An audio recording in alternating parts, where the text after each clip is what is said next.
antes que nada agradezco la invitación, el que me hayan dado la oportunidad de compartir algunas ideas que hemos estado trabajando junto con otros colegas.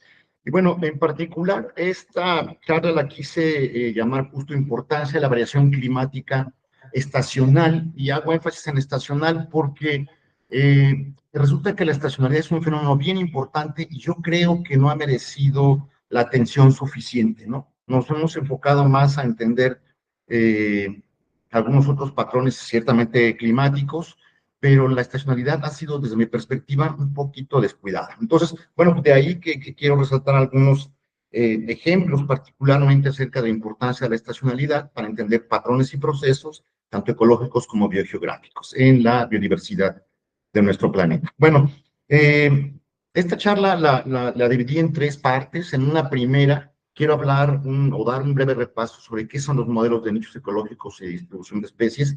Esto porque a veces los hemos escuchado, pero no estamos tan familiarizados con ellos. Entonces voy a dar simplemente una explicación de qué son y en qué consiste, como para entender el resto de la charla. Después me voy a enfocar a particularmente hablar de la importancia de la estacionalidad, y finalmente terminaré la charla dando algunos ejemplos que hemos tenido la oportunidad de estudiar. Bueno, iniciando con esta primera parte, me voy a directamente enfocar en el concepto de nicho ecológico de Hutchinson, el cual lo definió como la suma de todos los factores ambientales que actúan sobre un organismo. Sí, el nicho es definido como una región n-dimensional en un hiperespacio. Hay una pequeña imagen, representa nada más con 3 dimensiones, en este caso pendiente, humedad y temperatura, lo que podría constituir o formarse el nicho ecológico con estas 3 dimensiones, ¿no? Recuerden, esto es un espacio ecológico ambiental. Entonces decimos, en general, el conjunto de condiciones bajo las cuales las poblaciones de una especie mantienen tasas de crecimiento positivo es otra manera de entender los nichos ecológicos. Aquellos lugares que cumplen con condiciones ambientales que les permiten a las especies tener tasas de crecimiento positivas, es decir, sobrevivir. Ok. Hutchinson también con frecuencia, bueno, notaba que las especies podrían vivir en zonas que a menudo son más amplias en donde las condiciones donde realmente viven. Y esto, bueno, Hutchinson decía que estas limitantes de ocupar sus nichos completos se debía a las interacciones. Por eso él dividió los nichos ecológicos en 2 tipos. El nicho fundamental, que es aquel espacio del hipervolumen donde las especies realmente podrían vivir, y el nicho efectivo se refiere a la parte del nicho fundamental en la que las especies están restringidas por las interacciones interespecíficas, es decir, por la presencia de otras especies. En ese sentido, el nicho efectivo sería o formaría parte, estaría embebido dentro del nicho fundamental. Ok, habría que recordar que desde la perspectiva del concepto de nicho de Hutchinson, el nicho es una propiedad del ocupante, no del ambiente, a diferencia de otros primeros conceptos donde se pensaba que era el ambiente el que ofrecía estos nichos. No, aquí la idea es que las especies ocupan sus propios nichos y están definidos básicamente por la fisiología, ¿no? Entonces, claro, además, bajo esta perspectiva, los nichos tienen una dimensión temporal, es decir, cambian, pueden evolucionar, claro, a través de muchísimos años, ¿no? Entonces, entender que la relación entre las variables y las especies, como decía, está mediada directamente por la fisiología, claro, la morfología, el comportamiento, y todo esto se puede expresar en un contexto geográfico. De ahí que podemos modelar los nichos en el espacio ambiental y traducirlos en mapas de distribución potencial. Entonces, en sentido estricto, digamos que los nichos ecológicos están determinando la distribución de las especies. Hay una relación directa. Por ello, desde muchísimo tiempo atrás, pues estamos hablando de los años 60, encontramos en la literatura algunos ejemplos que si bien sin entender la teoría que subyace a estos ejemplos, la gente empezaba a notar que había una relación directa entre el clima y las zonas donde pueden vivir las especies. Por ejemplo, me llamó mucho la atención este manual publicado por la US Fish and Wildlife Service en los años 60, donde con el afán de traer nuevas presas para la cacería, que en Estados Unidos se practica mucho la cacería, pues empezaron a importar o a traer animales de cacería de otras partes del mundo. En este caso, eh, traían aves faisanes y animales similares provenientes de la India. Y lo curioso es que a la hora de hacer la introducción en territorio ajeno, pues en Estados Unidos, de donde no son originarios, ellos buscaban cuáles eran las zonas, analizando dónde viven o dónde viven estas especies en sus áreas nativas, estaban buscando zonas similares en Estados Unidos a donde introducirlas. Entonces se dan cuenta, este es un claro ejemplo de buscar condiciones ambientales donde les gusta vivir a la especie, entre comillas y paréntesis, en nicho, y donde se representa este nicho en nuevas geografías, en este caso Estados Unidos. Entonces, esta idea de intentar entender esta relación lleva ya muchos años, ¿no? En México, varios proyectos relacionados para entender la flora de Veracruz empezaron a incorporar información climática acerca de dónde vivían las especies, que esas eran correlacionadas para obtener la distribución potencial de las especies, ¿no? Entonces, digamos digamos, se estaban modelando nichos ya desde hace ya décadas atrás, ¿no? Sin embargo, fue hasta con el tiempo donde se empezaron a formalizar, y en este sentido los australianos fueron los primeros en que digitalizaron mucha de la información biológica y la pusieron disponible para la comunidad científica, y eso permitió el desarrollo justo de lo que el día de hoy entendemos por modelos de nicho de distribución de especies. Aquí un ejemplo de cómo en la actualidad tenemos disponibilidad de información biológica libre que nos permite a nosotros acceder a esa información.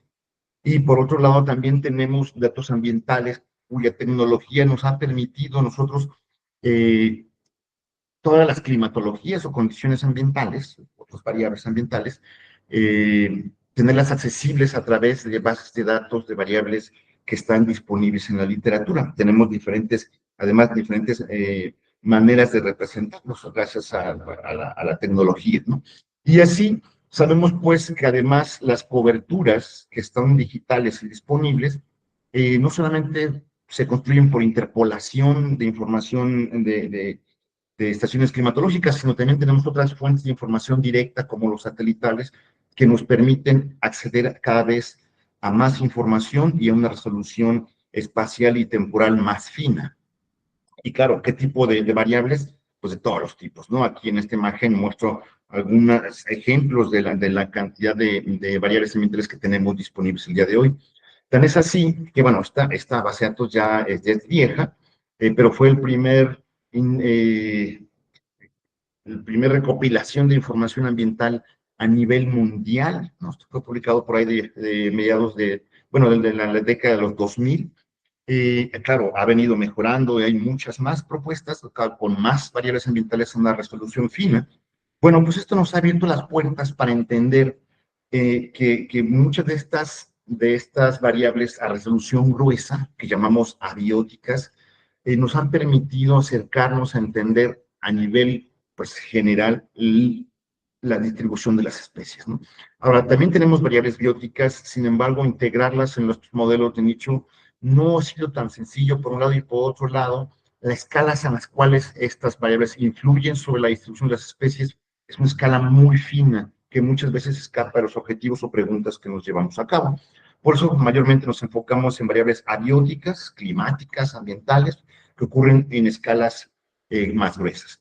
Bueno, en esta imagen, que es una imagen que ha sido multicopiada del doctor Enrique Martínez Meyer, pero nos encanta porque refleja o resume de una manera muy sencilla qué son los modelos de nicho ecológicos y modelos de distribución de especies.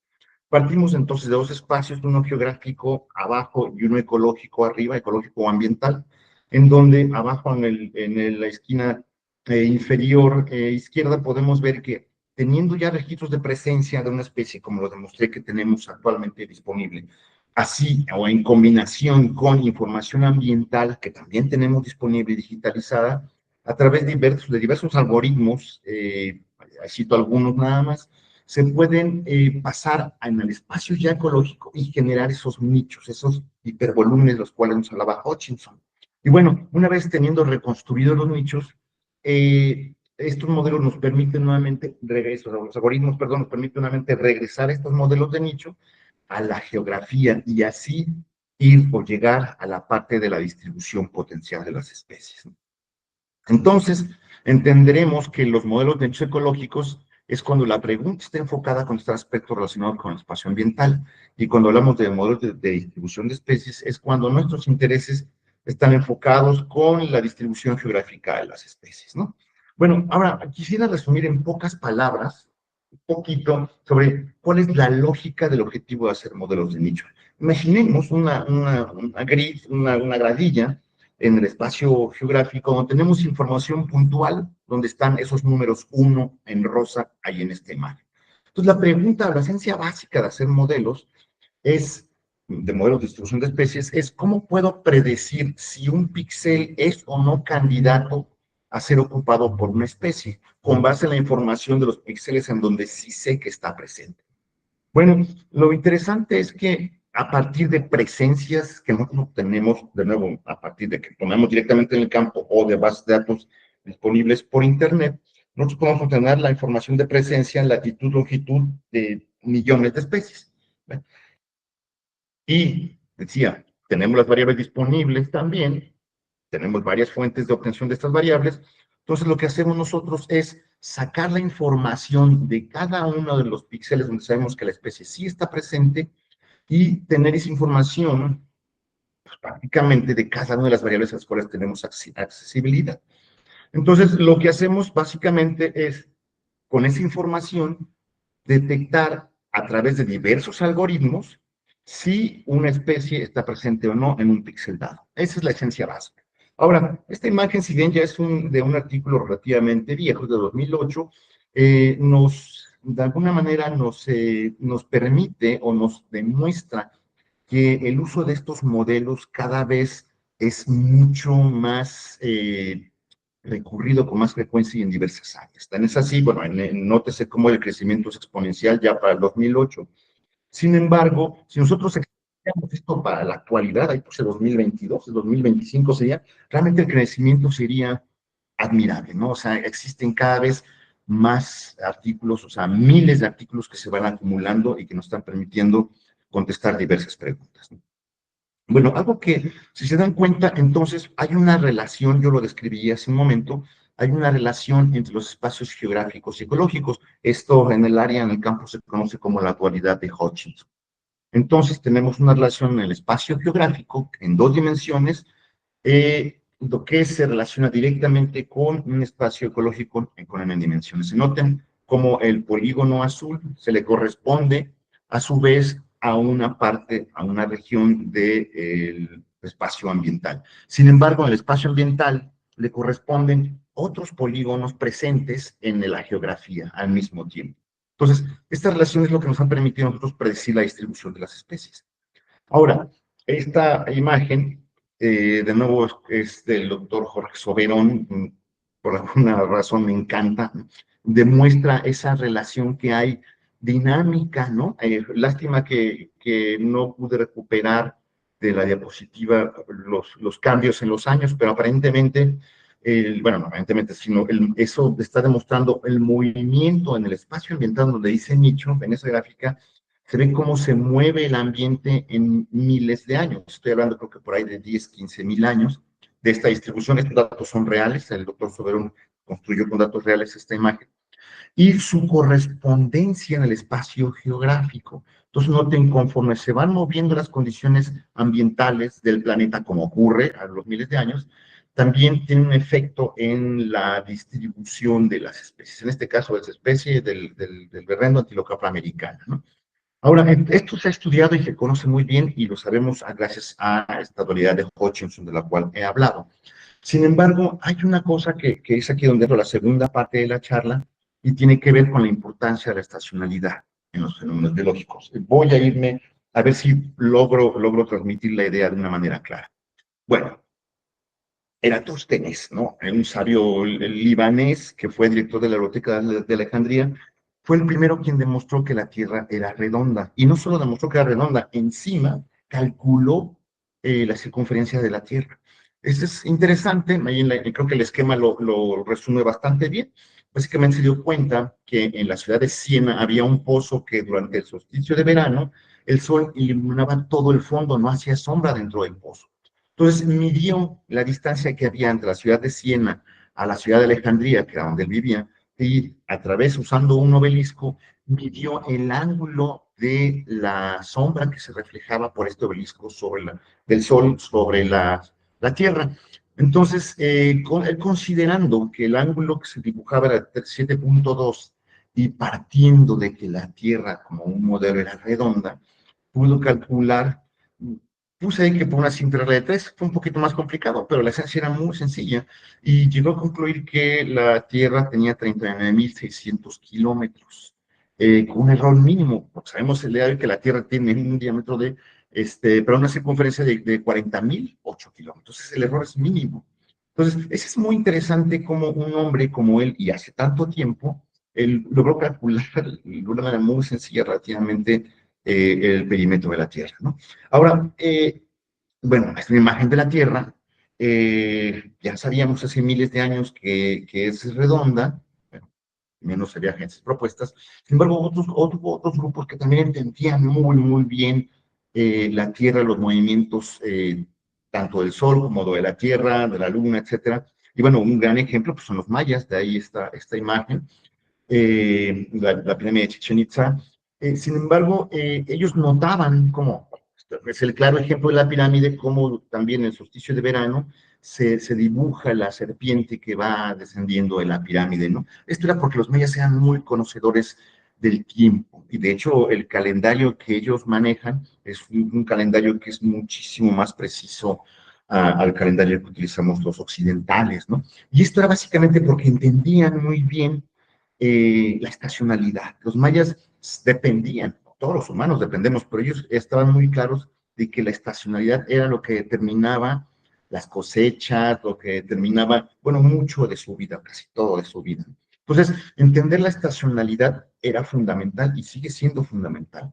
De ahí que yo quise traer a colación estos aspectos como históricos de Eratóstenes y de los mayas, porque finalmente es el hecho de los movimientos de los planetas y del Sol y de los astros y la forma de la Tierra lo que está determinando la estacionalidad del clima en el planeta. Por ejemplo, Humboldt, ya en su diario del 1801, estando justo por Colombia, visitó el famoso salto de Tequendama, y él notó que el caudal del río dependía fuertemente de la estacionalidad hídrica. Y Colombia no es un país que digamos que sea muy estacional climáticamente hablando en comparación con aquellas regiones templadas como ocurre en Norteamérica, bueno, todas las zonas que están al norte o muy al sur, en el caso de Argentina, etcétera, ¿no? Entonces, la estacionalidad no solo se ve reflejada por la temperatura, la cantidad de sol, sino también la cantidad de lluvia, incluso en zonas no tan estacionales, ¿no? Objetivamente.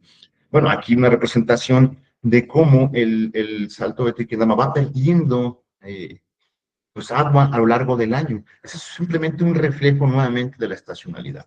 Ahora, ¿y qué tiene que ver la estacionalidad con todo esto que les estoy platicando? Pues resulta que las mayoría de las especies viven en entornos estacionales, como ya he dicho. Ahora, estas variaciones cíclicas también se reflejan obviamente en la disponibilidad de recursos, en las condiciones climáticas que ocurren a lo largo del año.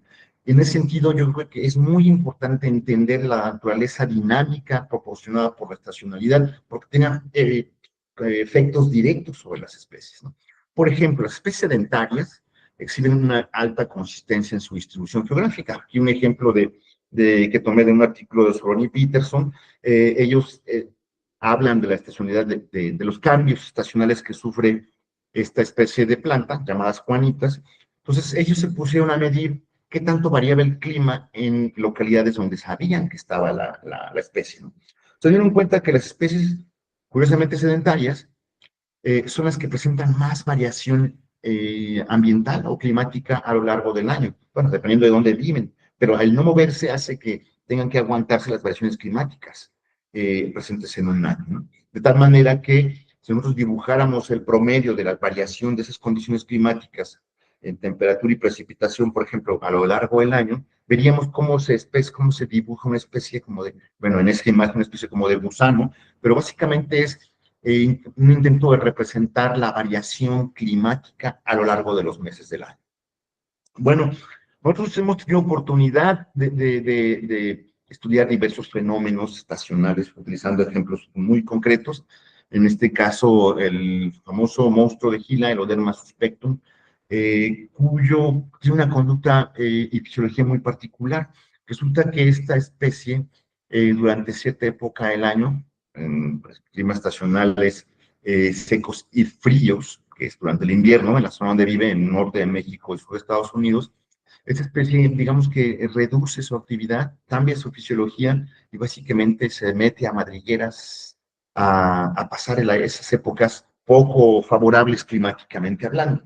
Entonces, así como el aeroderma sufre modificaciones fisiológicas y conductuales, pues hay otras especies, por ejemplo, las especies migratorias, las especies que hibernan o las especies que estivan, es decir, que se entierran, pensamos, son respuestas que son dramáticas a modificaciones también dramáticas ambientalmente, ¿no? Y que ocurren a lo largo de las estaciones del año. Y claro, esto repercute en su geografía, en su ecología, etcétera, ¿no? Entonces, básicamente, lo que yo quiero resaltar, a lo que se dan cuenta en esta charla, es cómo esa estacionalidad está afectando la ecología y la geografía de muchos procesos de las especies y que generan patrones a su vez, ¿no? Bueno, en realidad sabemos que la influencia de la estacionalidad pues, afecta a los nichos ecológicos y por lo tanto la distribución de las especies.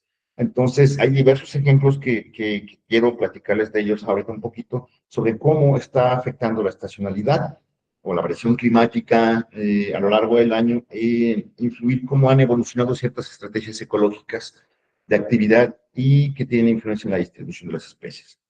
Eh, un claro ejemplo para que vean la importancia de la estacionalidad, este trabajo publicado por Peterson y sus colaboradores ya tiene ya 20 años que se publicó, pero ellos se dieron cuenta que modelar los nichos ecológicos de las especies considerando las variaciones estacionales generaba mucho mejor resultados que considerarlos como si fueran especies residentes, que sabemos que estos no son, pues no residentes, quiero decir, activos todo el año, ¿no? Claro, esto es más complicado porque implica tener un hospedero, un vector y un parásito. Sin embargo, es un muy buen ejemplo de cómo los modelos de nicho, cuando consideramos estacionalidad, mejoran las respuestas a las preguntas que nos estamos planteando. Entonces, ellos hablaron de un término, le llamaron Time Specific Niche Modeling, ¿no? Porque captura realmente la esencia de utilizar tiempos específicos para hacer los modelos. Pero este nombre para mí suena un poquito más metodológico, entonces decidimos cambiar un poquito la perspectiva del nombre nada más, por supuesto. Bueno, ¿se acuerdan que habíamos hablado de este espacio, esta relación de la dualidad de Hutchinson, de la relación entre el espacio geográfico y ecológico, ¿cierto? Bueno, si nosotros metemos el tiempo como una variable más, o sea, no como una variable ambiental, sino como un aspecto importante a considerar cuando hacemos modelos, entendemos mucho más fácilmente cómo la estacionalidad climática está generando modificaciones fisiológicas y conductuales en diversas especies a lo largo de su distribución, tanto geográfica como ecológica, a través del tiempo, ¿no? Entonces, la idea que estamos proponiendo es meter el tiempo en esta dualidad de Hutchinson y vemos cómo esto lo modifica. Y aquí viene un claro, bueno, un esquema que queremos clarificar para a ver si se queda más claro este concepto. ¿Se acuerdan que el de Hutchinson decía que en un espacio geográfico le correspondía un punto en el espacio ambiental? Sin embargo, si ese espacio geográfico en el tiempo cambia sus condiciones climáticas, lo que está haciendo básicamente es, a paso del tiempo, es corresponder, pero no a un punto en el espacio ecológico nada más, sino conforme va pasando la geografía y se va modificando el clima, ese mismo punto en la geografía empieza a cambiar su correspondencia a lo largo del espacio ambiental, ¿no? Bueno, ahora, si lo vemos, y esto es lo que se dibuja, ¿se acuerdan este gusanito del cual les platicaba? Bueno, esto es justamente lo que se está dibujando, cómo varían las condiciones climáticas en una sola localidad, ¿no? En un punto en particular. Bueno, ahora si lo miramos al revés, la perspectiva del espacio climático, resulta que, ¿se acuerdan que había que un punto en el espacio ambiental podría corresponder a muchos puntos en el espacio geográfico? Bueno, si ahora consideramos que hay movimiento de una localidad en el espacio ambiental, pues ese movimiento implica que esa misma localidad en el espacio ambiental le corresponde a muchas localidades distintas en el espacio geográfico. Entonces, vemos la imagen opuesta, ¿no? Cómo se cubren todas esta, o se altera esta relación del espacio del área de Hutchinson. Entonces, si se dan cuenta, y un poquito resumiendo, las especies que son residentes, que son sedentarias, que no se mueven y permanecen en un punto, como el ejemplo de las juanitas que nos hablaba sobre Ronnie Peterson, vemos cómo dibujan a lo largo del año los cambios en las condiciones climáticas. Sin embargo, hay especies, como ya he mencionado, migratorias, hibernantes, estivadoras. Bueno, las migratorias, como menciono, aquellos que se mueven cíclicamente a lo largo del año. Los hibernantes son aquellos que básicamente apagan su fisiología y duran una época del año básicamente dormidos, con un cambio fisiológico fuerte, donde, donde dejan de realizar sus actividades normales y pasa el tiempo a que pues, regresan nuevamente a otras condiciones y vuelven a la actividad, ¿no? Y las estivadoras son similares, nada más que estas caracterizan porque se entierran bajo el suelo, ¿no? Pero se fijan, estos tres fenómenos que además son muy comunes en la naturaleza de muchas especies, básicamente lo que están haciendo es reducir sus nichos a través de estrategias conductuales y fisiológicas distintas que les permiten saltarse, digamos, condiciones climáticas que no les son favorables, ya sea por su fisiología o ya sea porque no encuentran recursos suficientes, ¿no? Entonces se han buscado estas estrategias. Y bueno, ya con esto, entonces ahora sí quiero pasar a darles algunos ejemplos de estos fenómenos que hemos venido estudiando, ¿no? Hablemos primero, por ejemplo, de las especies estivadoras. Fíjense que esta ranita, Melisca fodiens, es una ranita que curiosamente es estivadora, es decir, que en una época del año se entierra básicamente correspondiente con las estaciones de mediados de otoño, pasa todo el invierno y a mediados y iniciando la primavera, nuevamente empieza, sale de esos capullos con los cuales forma y lleva a cabo su actividad normal, ¿no? Bueno, estudiamos esta especie, una colega le encantaba trabajar con estas ranitas y ella me platicó de este fenómeno. Lo que hicimos fue bueno, aquí estoy representando la distribución como un círculo porque cada cuadrito corresponde a un mes del año. El que está resaltado en rojo corresponde al mes de julio, que es donde la especie es mucho más activa, es donde lleva a cabo su reproducción y tenemos además una gran cantidad de registros que están presentes en este mes. Lo que hicimos fue modelar el mes de julio, o sea, hicimos un modelo de nicho y de distribución de los registros de esta rana del mes de julio y los proyectamos a los otros meses, para adelante, agosto, septiembre, octubre, noviembre, diciembre, y para atrás, junio y mayo, respectivamente. Los meses de enero, febrero, marzo y abril son meses donde no se registra ninguna actividad, donde no hay registros de presencia de actividad de la especie. Entonces, lo interesante es que noten cómo lo que digamos, el polígono oscuro, ¿no? La parte oscura es lo que el modelo predice en términos de su distribución.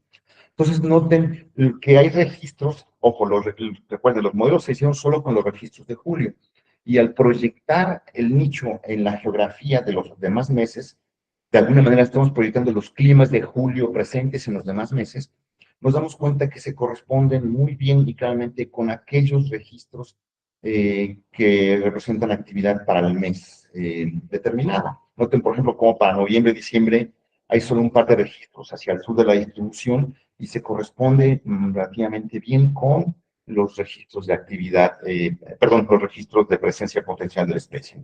Entonces, de alguna manera pudimos reconstruir eh, la actividad a través de entender que el nicho ecológico del mes de julio o esas condiciones del mes de julio son las que están determinando la actividad de esta especie.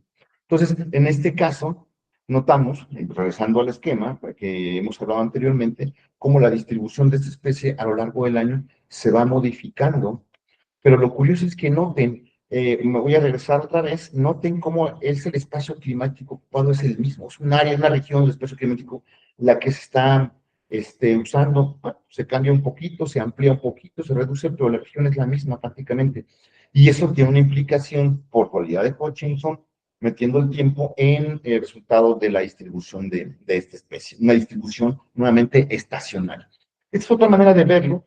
Dense cuenta que esta gráfica representa las condiciones de precipitación y temperatura que ocupa la especie a lo largo del año, pero no lo ocupa toda al mismo tiempo. Aquí este círculo azul representa qué espacio ocupa en el mes de mayo, junio, julio. Vean cómo en julio se ocupa todo el espacio ambiental que la especie puede recibir. Sin embargo, al seguir avanzando en el tiempo, agosto, septiembre, octubre, noviembre, diciembre, se va desocupando. ¿Por qué? Porque simplemente las condiciones que le gustan a esa especie, pues, que decimos que es nicho, se pierden, y cuando llegamos a invierno justo, si nosotros ponemos, estos puntos corresponden a los mismos puntos que hay durante su época de actividad. Simplemente en invierno el espacio ambiental dado por precipitación y temperatura mínima lo saca del nicho. ¿Se dan cuenta? No sé si queda clara esta idea.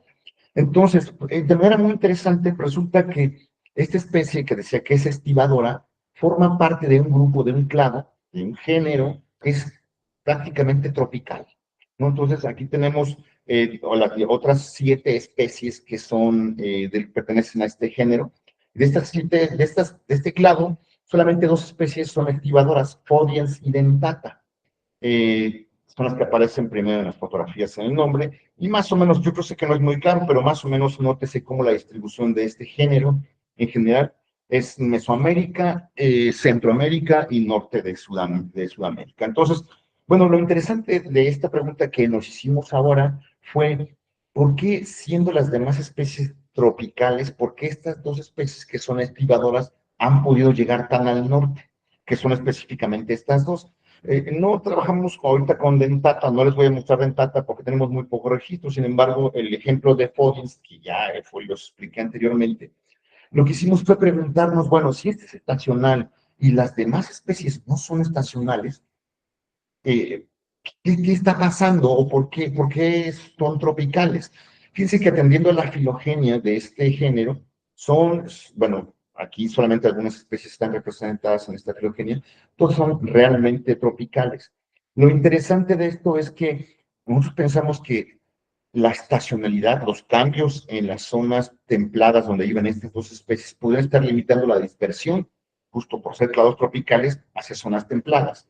Entonces, lo que se nos ocurrió fue inventarnos una cosa. Y vamos a comparar el nicho de esta especie, la Podiens, que es realmente estacional, como ya lo platicamos, con las otras 6 especies que son tropicales y que no estivan, no se entierran, es decir, están activas todo el año. Entonces, hicimos esta comparación como realmente ocurre, y después artificialmente nos inventamos que qué pasaría si las especies estas que son estivadoras no se enterraran. Es decir, qué pasaría si tuvieran un nicho anual como las otras especies. Y bueno, la comparación a través de un análisis de agrupamiento nos dimos cuenta que cuando consideramos a las especies estivadoras como estacionales, como realmente son, la similitud es mayor que cuando artificialmente inventamos que las especies fuesen anuales. Entonces, noten cómo cambia la similitud entre estas 2 especies respecto al resto de su género, ¿no? Ahora, este fue un análisis de similitud también de nicho ecológico, y aquí también estábamos encontrando lo mismo. Cuando artificialmente pusimos que Smelisca foliens tuviera una conducta anual, ¿no? Artificialmente, noten cómo en los cuadros, bueno, no, hay 2, anual y estacional. Entonces estamos comparando aquí la especie foliens con alguna otra de sus, son 5 comparaciones, ¿no? Entonces, por ejemplo, en los cuadros del medio, cuando dice anual, vean cómo están parcialmente solapados. Sin embargo, cuando folias la comparamos con esta otra especie, en este caso, Cyanosticta, la especie que estás comparando, los bichos se sobrelampan. Y lo mismo ocurre con las otras especies. Noten cómo los cuadros de la derecha siempre quedan no sobrelapados, y cuando hablamos o vemos la columna de estacional, hay un sobrelape, ¿no?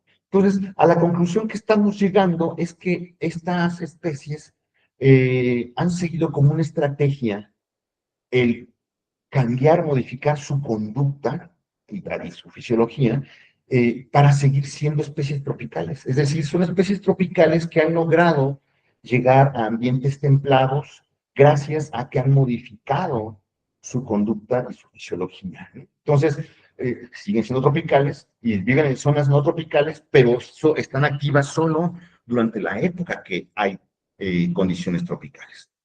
Esto mismo ocurre con nuestra otra especie estibadora, es una especie curiosamente que ocurre al otro lado del mundo, un fenómeno que ocurre a la inversa, ¿no? En nuestro verano, es allá el invierno, en Argentina, y noten que en esos círculos rojos resaltan dos poblaciones distintas de esta ranita que se llama Lepidobatrachus yanensis, que también es estibadora.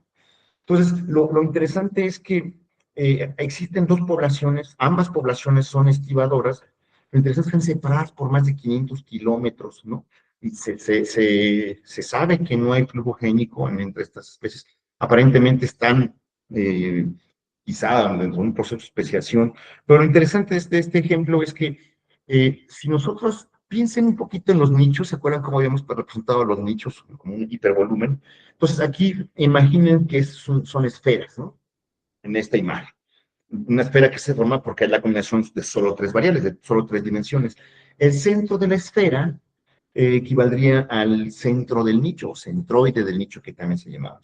Bueno, hay varias personas, entre ellos Jerry Maguire en los años 70, propuso que dentro de los nichos podría haber algo que puede tener implicaciones en las especies. Él pensaba que al centro de los nichos las condiciones serían mucho más favorables, habría una mayor adecuación y hacia afuera de los nichos habría una menor adecuación, ¿no? Bajaría esta adecuación. Entonces, noten cómo, regresando el ejemplo de la ranita del Lepidobatrachus que estábamos hablando, noten que cuando el nicho, cuando juntamos a las dos poblaciones como si tuvieran un mismo nicho, que está representado con esos puntitos verdes y con esa línea verde que se representa en la figura C, entonces ahí nos imaginamos que ambas poblaciones son la misma especie y dibujamos un nicho, ¿no? Pues reconstruimos un nicho. Y lo interesante es que, y reconstruimos también su distribución.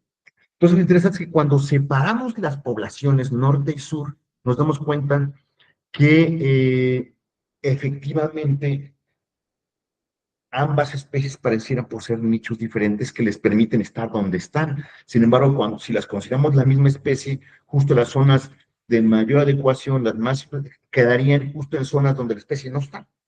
Entonces, un poquito es como imaginar realmente cómo a través de estudiar la estacionalidad y los nichos ecológicos y la estructura de los nichos ecológicos estacionalmente nos permiten mejorar o entender incluso procesos como la especiación.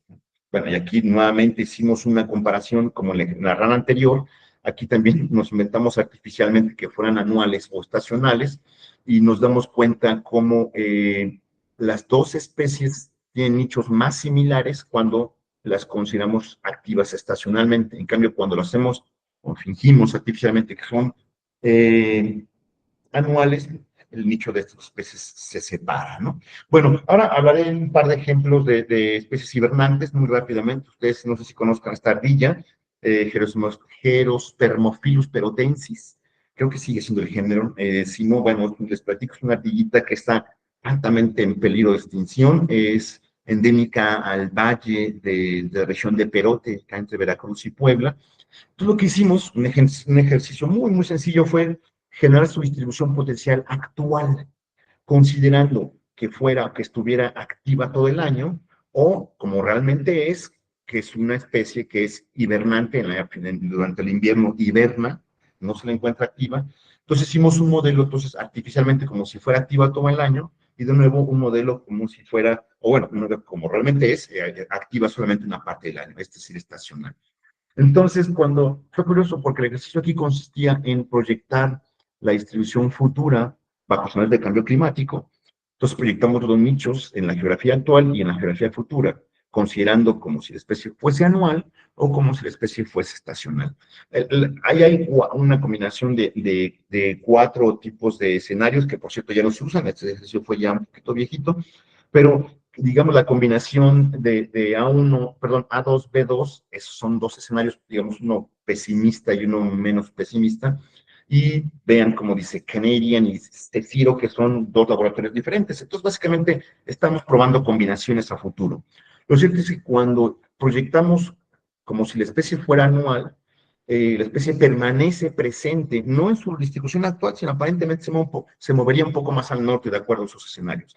Sin embargo, cuando modelamos el nicho estacional, noten que solo para un escenario la especie se predice presente, para los otros tres escenarios la especie prácticamente se pierde. Aquí la moraleja es, si queremos entender el cambio climático, tenemos que entender que las especies también son estacionales, y es ahí en esos escenarios estacionales que tenemos que evaluarlas, ¿no? Bueno, otro ejemplo claro del oso, obviamente no descubrimos el hilo negro, sabíamos que el oso negro, por cierto, es una especie netamente hibernante, ¿no? Están las caricaturas de niños salían como hibernaban estos osos. Pero lo que hicimos nosotros básicamente fue meterle números y demostrar que, vean, la actividad, en este caso, es número de registros a lo largo del año. Y noten cómo hay mayor registros en los meses de verano, ¿no? Y estos se reducen considerablemente para los meses invernales. Entonces, noten cómo la parte norte, alcanza a ver un mapita que se ve un par de líneas negras, la parte más norteña es la que se representa con negro, la parte intermedia con gris oscuro y la parte sur con un gris clarito en esa gráfica. Entonces, ¿qué es lo que encontramos cuando hicimos modelos estacionales y los proyectamos a los diferentes meses del año? Básicamente lo que encontramos, lo que demostramos es que efectivamente la actividad, el número de registros de las especies es claramente predecible por el clima. No estamos diciendo que hibernan por el clima, probablemente hibernan porque no hay recursos, pero el clima es una medida muy indirecta, pero muy precisa de la actividad, ¿no?, de esta especie hibernante. Bueno, ahora el otro ejemplo, el cual les había mencionado brevemente, son especies migratorias. Es interesante, ustedes están viendo esta especie que está aquí, que fuertesi, les digo, pocos lo saben, pero es una especie de aves que probablemente está en más peligro de extinción en todo México. La distribución, en el primer mapa de la izquierda, ustedes pueden ver su distribución geográfica reportada, básicamente iba desde el sur de Tamaulipas hasta el sur de Veracruz, a lo largo de todo el Golfo de México, y hay localidades de presencia, ¿no? Varias localidades ahí. Y se pensaba que migraba en invierno hacia las costas de Guerrero, Oaxaca y Chiapas. Sin embargo, haciendo un análisis concienzudo de la distribución de esta especie, nos dimos cuenta que ninguno había tres registros en las costas bueno, digamos hacia el sur de la distribución, y resultó que los tres registros eran falsos. Uno de ellos era una fotografía tan más borrosa que podía haber sido hasta un mango ahí maduro colgado en un árbol, y decían que era esta especie. ¿Por qué no? No encontramos evidencia que migra hacia el sur, hacia el Pacífico. Lo que sí es que usando los patrones estacionales de distribución y los registros estacionales, nos dimos cuenta que esta especie durante el verano, está presente desde Tamaulipas hasta Veracruz. Sin embargo, en el invierno, todos los individuos, bueno, los registros que tenemos disponibles del norte de la distribución se mueven al sur de Veracruz. Es decir, en Veracruz es residente en todo el año, al sur de Veracruz, perdón, y en el resto es migratoria, ¿no? Entonces, bueno, ¿y por qué resalto esta especie? ¿Qué interesante tendrá? Porque esta especie en la actualidad solo está presente en 4 localidades conocidas. Y hemos realizado varias búsquedas y solo está presente en 4 localidades, ¿no? Y sigue presentando migración. Lo más absurdo es que no sabemos por qué es tan rara esta especie. Otro ejemplo, este lorito, Amazona finchi, este lorito, curiosamente, es residente a nivel, digamos, general. Sin embargo, cuando analizamos la distribución estacional, nos damos cuenta que este lorito migra altitudinalmente, o sea, tiene una migración local, digámoslo así, y altitudinal, que es poco perceptible cuando lo vemos así de modo general. Sin embargo, cuando analizamos la distribución y comparamos la época reproductiva versus la época no reproductiva, nos damos cuenta que la precipitación es muy distinta en esta región del país. Vive más o menos asociadas a selvas bajas y selvas medianas de la costa del Pacífico mexicano. Y entonces se mueve a esta especie, aparentemente no es migratoria, pero sabemos que localmente se mueve obedeciendo patrones de lluvia, claramente. Entonces, esta es una escala temporal y geográfica más fina. Otra cosa que estudiamos es la migración de esta especie a Modramus baevi, una especie que en Estados Unidos y Canadá está relativamente bien. Sin embargo, en invierno migra a México. Lo interesante es que nosotros medimos la similitud de los nichos climáticos de su área de distribución al norte de Estados Unidos y Canadá, y cómo migra al sur de Estados Unidos y norte de México, y los nichos climáticos son los mismos. Fue impresionante darnos cuenta que utilizan el mismo nicho en invierno y en verano. La triste de esta situación es que el nicho que ocupa en la geografía en invierno en México está siendo totalmente alterado por la ganadería, ¿no? Entonces, las especies están muy en peligro de extinción justo porque están destruyendo sus ambientes. Bueno, y ya por último les quiero platicar de esta historia de la colonización de esta garcita común, la garcita garrapatera que le llaman.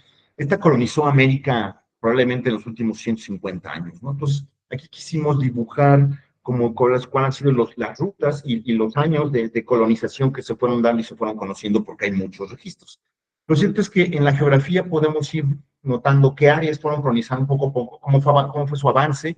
Sin embargo, en el espacio ambiental nos damos cuenta que llegó un punto, desde que llegó pasaron 3 décadas y ya para 1970 ya no conquistó nuevos ambientes. Dejó, a pesar de que seguía ampliando su distribución geográfica en algunas zonas, los ambientes ya los había colonizado todo. Es lo que llaman equilibrio ecológico, equilibrio climático, dentro del campo, ¿no? Entonces, lo cierto es que para que esta especie permanezca dentro de sus ambientes, dentro de su nicho climático, toda la zona que está en gris en el espacio geográfico que ven ustedes o en el espacio ambiental que ven ustedes, las zonas que están en gris corresponden a zonas de migración, es decir, colonizó, pero migra. ¿Por qué? Para permanecer en esa zona solo está ahí en verano, ya que en invierno regresa su distribución hacia las costas y hacia el sur para mantener nuevamente su nicho temporal. Bueno, ya para concluir el estudio de la estacionalidad climática y los efectos sobre las especies, pensamos que nos permite mejorar y repensar diversos aspectos en ecología, en fisiología, en evolución, en conducta, en conservación, pero ¿por qué no? En agricultura, ganadería y otros aspectos importantes para los humanos, ¿no? Entonces, estamos conscientes que aún hacen falta mucho más estudios para consolidar esto que hemos llamado biogeografía estacional. La agricultura, por ejemplo, es ambientalmente frágil, ya lo sabemos, debido principalmente a la alta estacionalidad en la oferta de agua, ¿no? En muchas regiones del planeta, y eso nos afecta directamente a nosotros, como lo demuestra el salto de Tequendama, el cual nos lo demostró Humboldt hace años. Y bueno, nada más para concluir, todo el mundo conocemos a Simón Bolívar, esta imagen, disculpen, muy borrosa, pero me gustó la composición, por eso me animé a usarla. Bueno, ustedes saben que cuando Simón Bolívar, durante la segunda, bueno, un periodo de la independencia, en la segunda campaña fuerte que tuvo Bolívar para la independencia de la Gran Colombia, tuvo el atrevimiento y la osadía de cruzar los Andes por una ruta que se llamaban, unas zonas climáticamente muy fuertes que llaman los páramos, el páramo de Pisba. Lo cierto es que gran parte de su ejército estaba compuesto por gente gente que vivía en los llanos, era llanera, que estaba acostumbrada a andar sin camisas, sin zapatos, pero era gente muy brava que estaba acompañando a Bolívar durante esta campaña, ¿no?, de independencia. Lo cierto es que cuando pasaron o cruzaron y se enfrentaron a estos ambientes tan hostiles, climáticamente hablando, gran parte de esos soldados llaneros murieron. O sea, curiosamente murieron más llaneros en el pantano de Pisma que en la guerra, ¿no? De ahí esta imagen, ¿no? Como iba cruzando Bolívar con su ejército, iban muriendo muchos soldados por el clima. Y eso es para mí lo que yo quiero dejar claro. Bueno, lo cierto es que los poquitos llaneros que quedaron fueron, dice la leyenda, que los que le dieron la victoria durante la batalla del Pantano de Vargas, ¿no?, que finalmente les abrió las puertas ya a la conquista de Bogotá y Colombia. Bueno, con esta historia histórica quiero, simplemente quería remarcar la importancia del clima en diversos aspectos de la vida. Que bueno, pues, todos los que están aquí enlistados son diversos amigos, colegas y estudiantes que me han apoyado durante muchos de estos trabajos que les presenté, y también agradecer directamente a la doctora Ana Lilia Gutiérrez, el doctor Leonardo Ortiz, por haberme invitado a este seminario internacional, integrando saberes de la diversidad biológica. Muchas gracias.